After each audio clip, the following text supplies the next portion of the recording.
Welcome to the Friday edition of Juan's World, and this is my last teaching week. I will be continuing to do some review of my students' essays and their final exams and so forth. In British English, I would say I would be marking their exams. In the dialect of the US, I would normally call it grading. And it brings up an important issue to me, which is the difference between the two dialects. They're not that different. They're certainly mutually intelligible. The accents are a little bit different, and the vocabulary is a little bit different. Mostly okay. You talk about the trunk of a car versus the boot of a car, or you go up and down in a lift or an elevator and so on and so forth. But they're generally not problematic. But where people's hackles get raised for reasons that I'm not quite sure, but I'm going to try to articulate here a little more clearly, is when it comes to spelling. And the thing is that an old school friend of mine, that is somebody I knew over 50 years ago in school, chided me on a Facebook post because I spelled the word catalog C-A-T-A-L-O-G. And she replied to the actual body with actual stuff, but also noted at the end, oh, and didn't you mean C-A-T-A-L-O-G-U-E? Which is so common of English people. And I guess they don't do this to most people who are raised in the United States. And they never do it to my son, for example, but they do it to me because they know that I went to school in England. And in Australia, I also spelled using English spelling. Now, it just raises an important question to me. So why do people care about these things? Well, let's talk about that.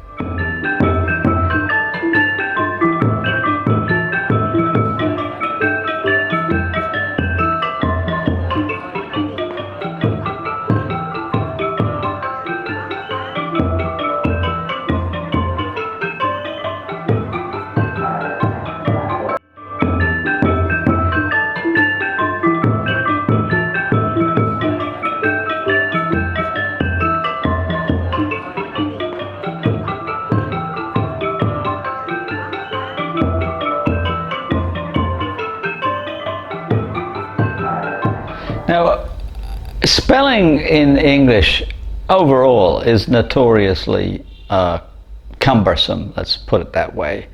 And this has to do with all kinds of things like silent letters, like why is knife spelt K-N-I-F-E? Well, that's not hard to understand. At one time it was pronounced knif. It's a Scandinavian, Danish word, and Knut, as in the king Knut. KN is a very common starting combination in Danish. Or how about the guy dressed in all in tin, a knight, a shining knight in armor. Why is it K-N-I-G-H-T? Because at one point it was pronounced Knicht. And the GH was a guttural sound, which we don't have anymore. So one of the things about English spelling is that it reflects the pronunciation of times gone by. I'm not sure about the O-U-G-H thing. Now that's just hopelessly complicated, but certainly one pronunciation of O-U-G-H would have been ugh. But like why we have cough and through and hiccup and though and all the rest of it, I have no idea. I mean, I could find out, but I'm not going to. But the thing is that learning to spell in English is really, really cumbersome, as I said. And from the age of about 6, I guess, I had to take literally spelling lessons from my 3rd grade in South Australia all the way to the 7th grade in South Australia. There was about half an hour devoted 2 or 3 times a week in the morning to spelling. And on Fridays we always had a dictation test where our reading for the week was tested with dictation. We had to write down a paragraph that was dictated to us by our teacher. And the teacher would often indicate the punctuation, would say something like, the girl ate her lunch, comma, soon afterwards she, I don't know. I mean, they would actually say comma, full stop. But we had to get the spelling right, and that was the point of the dictation. The point was to write the words with correct spelling. And so that was 5 years of my life devoted to that. And then after that, spelling would always be corrected in English class. And if you did particularly poorly, like if you had made one spelling error, your teacher might not knock a point off for that. But if you had notoriously bad spelling, you'd have your marks reduced considerably all through my secondary education. Did finally stop when I got towards the end in the 6th form, and then in university it didn't matter at all. Because you were expected to be a perfect speller. And the spelling correctly is a hallmark of education, so that it was always assumed and made clear that if you made spelling errors, you were uneducated and, by implication, stupid. Like, stupid people make spelling errors. And you'll see this a lot on the internet when it comes to things like there, is it their book, T-H-E-I-R, or they're going to lunch, T-H-E-Y, apostrophe R-E, and so forth, or the two, and two, all of which we had thoroughly drilled into us in primary school. And I remember actually that things like homophones, the two, and two, like to lunch, too hot, 2 bagels. We had that drilled into us in exercises even into high school in Australia. So that's one prejudice, that people who spell badly are not just uneducated, they're stupid. Well, that's a difficult prejudice. I tend not to judge people by their spelling. And in fact, when I taught freshmen in the United States, initially I would cover their essays in blood when they just made all kinds of spelling errors or grammatical errors. And then at some point I just gave it up. I don't care. I don't care how you spell. I'm much more interested in your ideas. A very clearly articulated argument that has precise insights and detailed points to make, that's spelled badly, to me, is preferable to an essay that is spelled absolutely correctly from beginning to end and has no single idea in it whatsoever. I mean, if you're going to have a measurement of intellect or education or whatever, I'm much more interested in the ideas than the spelling. Which gets me to the point that I originally wanted to make. Why is it that people in England get so bent out of shape when I spell like someone from the United States? After all, I lived there for 45 years. I published in journals in the United States and published books with United States presses, and they all require what's called American spelling. I don't like the word American because it implies that the United States is like all of two continents, but let's just forget that for the moment. Just think about what it means to chide somebody because they spell in an American way. What sense does it make? What it is saying, not very, in a not very nuanced way, is that English people are smarter than people in the United States because we spell correctly, and you don't. Well, I've got some bad news for you. That this is a war that's been going on for almost 300 years, certainly 200. Now, when we think about correct spelling, we have to realize that English does not have a final arbiter. That the way things are spelled in English are the ways that normal, that's also a prejudiced word, that educated writers spell words. And it's not that a dictionary tells you exactly how you should spell a word, but it tells you how a word has been spelled by educated writers up to this point. And the absolute standard is the Oxford English Dictionary. That is not a prescriptive dictionary. It doesn't tell you what things should mean or how they should be spelled. It tells you how people who are educated have spelled words and what they mean according to them. But it also indicates there's changes in spelling.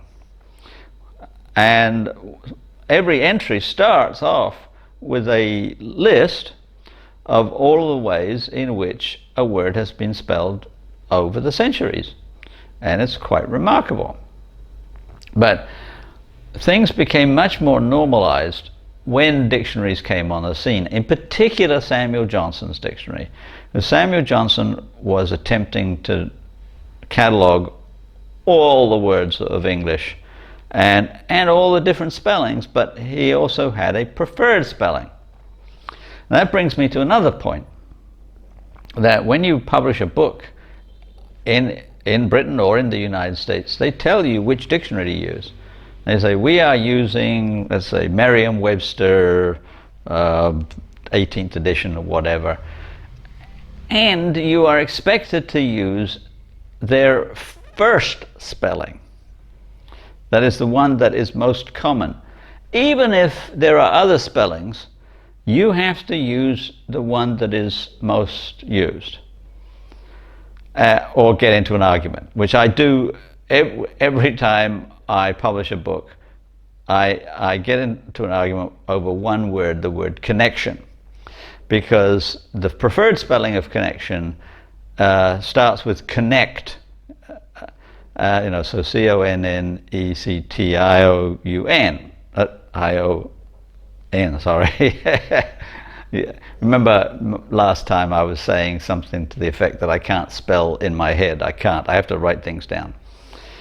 So anyway, that connection, starting with connect, is the common spelling in English, but there is an alternate that is C-O-N-N-E-X-I-O-N,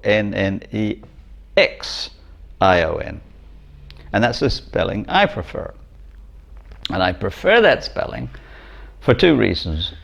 One, because the X is like two people combined to make one. They connect, right? And because that X-looking thing is also the rune Gifu, which is the rune for connection. So I just like it. And so every single time I have to argue with the copy editor about it, and I always win because it's the only argument about spelling that I ever make. But I make that one strongly. So Johnson, established preferred spellings, which before that didn't really exist, because people could just spell any way that they wanted. Shakespeare spelled his own name 5 different ways. Now, people tried to spell phonetically, but they just had different ideas about phonetics. And of course they had different dialects, and so they spelled according to how they actually spoke, and not some kind of standard. Whereas on the continent of Europe, countries like Italy, Spain, France, Italy in particular, Italy had an academy devoted to, among other things, spelling in the 16th century. And Spain has one, France has one. And they tell you what is required. And those languages are pretty much phonetic. You don't need to know all that many rules to be able to read Spanish correctly, even if you don't know much Spanish, because the spelling indicates the pronunciation coupled with accents.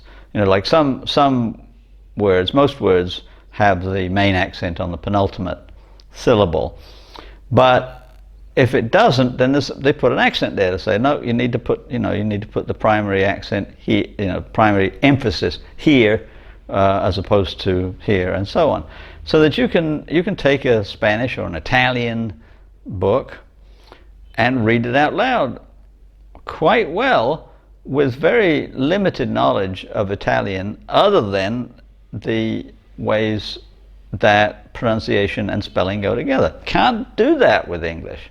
You can do it for a lot, but I remember when my son was learning how to read, he was, I guess, 5 years old, and he gave me the concept of a sight word, which I didn't know about until he came home, and he said, well, some words are sight words. That means you have no idea how they're pronounced. You just have to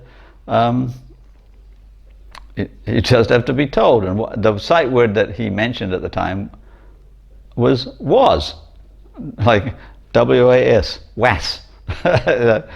No, you just have to know that that's how it's pronounced. It's, funnily enough, Khmer has almost as cumbersome a spelling system as English, to my horror and torment. Then there are sight words in Khmer, like when you read them, like ni and nu, which are this and that. They don't look anything like how they should sound, coupled with the fact that Khmer people routinely don't pronounce the end of words as they are written. And typical Khmer writing doesn't have spaces, so you don't know where one word ends and another word begins. And because they don't pronounce the letters at the end of a lot of words, like for example very, which is na in Khmer, if you read the letters it's actually N-A-S-A, but the final S-A is not pronounced. So when you're reading and you come across na, and you're not very good, as I am not very good, do you like read the na, N-A, and then think that the S-A is part of the beginning of the next word, or do you realize that it's N-A-S-A and that's the word, and then and then the next word begins after that. It's very, very difficult, and I need to get back to my studies on that.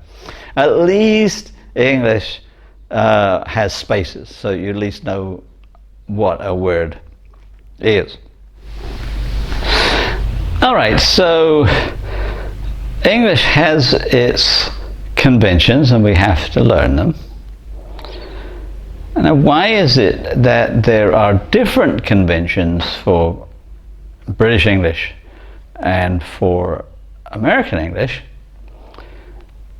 And why do people in England get so upset about it when I spell in an American way? It has to do with an erroneous belief that English spelling is better. Now, what makes one spelling better than another when you've got a language that is not phonetic at all? Like, if you had one that was totally phonetic and one that was higgledy-piggledy, as current spelling is, then I would understand. But there's no more logic to British spelling than to American spelling. But there are parts where they are attempting to be logical.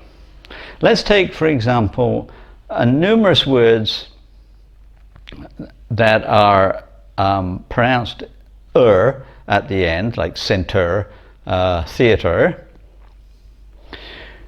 British English spells those R-E, but they spell them that way, like centre, for example, C-E-N-T-R-E, because that's the French spelling, and the word came from French, centre. Well, in French, the T-R-E, centre, makes perfect sense, because that's how it's pronounced. It makes no sense to pronounce it centre, and, well, actually, the R is not pronounced in most people's dialect. It's centre. But anyway, why not spell it C-E-N-T-E-R like it sounds? That was one of the ways that American spelling changed, that they took a lot of words that had these French spellings and turned them into English spellings, or American English spellings. Ironic, given that France and the colonies, the American colonies, were allies during the Revolutionary War, and the English have hated the French since the Norman Conquest. So you'd think that English spelling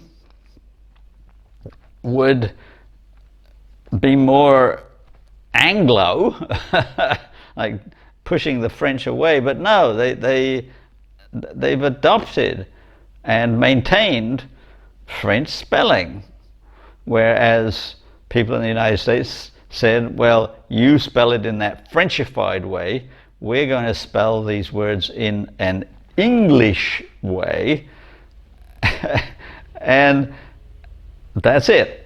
Now there are other words, and if we go back, right back to my original point, which is that my friend got an old snooty saying, didn't you mean catalogue, G-U-E, and so I looked it up in the Oxford English Dictionary. No, the original spelling was the way I spelled it, without the UE. That was an add-on that came about 100 years later. So a lot of American spellings are original spellings, particularly spellings from the 18th century and earlier, that changed in England but maintained the way they were spelled in the United States for longer. And two cases I'm thinking of. One is one is a bit complicated because it's actually a slightly different word. The original word for the metal and the spelling of it was aluminum. That was the original spelling. And the change came in England to aluminium at some point. But the original spelling and the original pronunciation was aluminum. The thing that you put on a car or a bicycle on the wheels to soften the ride is called a tire, which was originally spelled T-I-R-E. Tire, like just kind of the way it sounds. The E on the end, the silent E, is a spelling convention. Like if you've got the silent E, it makes the preceding vowel say its name, which I've always found fascinating. So the preceding vowel is I, so in tire it's I-er, tire, right, very good. So it's spelling convention, but it works, it's fine. And in England they changed to T-Y-R-E because of some conflicts in spelling with a particular brand of tire, and so on. That often you will find that American spellings are older than English spellings. Now, why should the English get so snooty about it? It's because they want to claim that their spelling is better. Their spelling is no better than American spelling. And they fall back on the idea, well, it's English, and we are English, and we invented the language, so the way we do it is the best way. Oh my goodness, that's not a very good argument. It's a hopeless argument, in fact, that we do it best because we invented it. I can think of a lot of examples of things that people invented that they don't do best. The English invented the game of football. That is the kicking game with the round ball. And there's another one, soccer. Originally, the game of football that is now just called football in most of the world was originally called soccer, because there were lots of football games. There was rugby football, soccer football, Irish football, and you had to have that extra noun in there to disambiguate. The most popular game in the 19th century among the elite was rugby football. There was Eton football.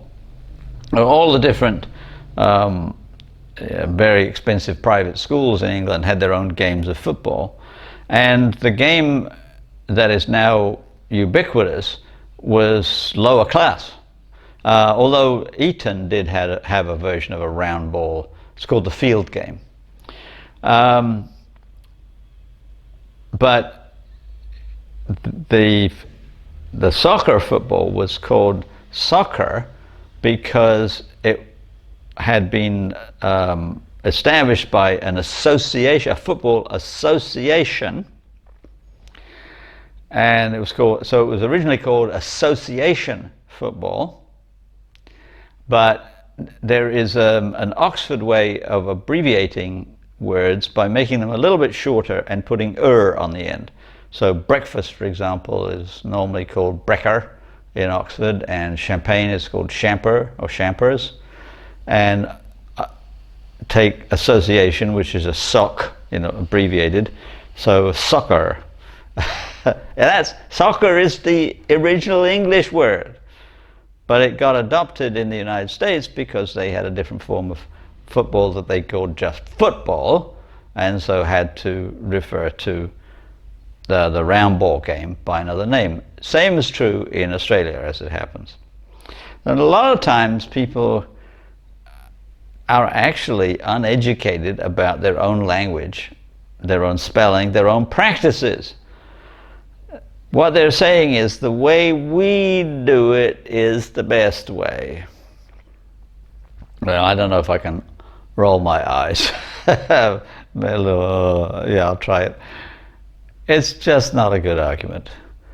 But there is something to be said for getting your spelling as accurate as possible according to contemporary conventions, just to make it easier for other people to understand what you're saying. But if you don't spell like there and there or two and two correctly, everybody's going to understand you. If you say they're going to school, T-H-E-I-R, I know what you're talking about. I'm not gonna say it's T-H-E-Y apostrophe R-E. I'm just gonna let it slide because I know what you mean. That writing is about communicating. And the reason that spelling gets codified is to make sure that we understand each other as clearly as possible, and across continents, across countries. Like I want to be able to communicate in English with people in Australia, in Argentina, in China, in Cambodia, and having a standard is helpful. The fact that we've got two standards is not particularly helpful, but it's not going away anytime soon. And we cannot say that one standard is any better than the other. Standards are standards. That's the way it is. So I'll have more to say on prejudice and like topics next week. But for now, please like, please subscribe, please tell your friends, and have a joyous weekend.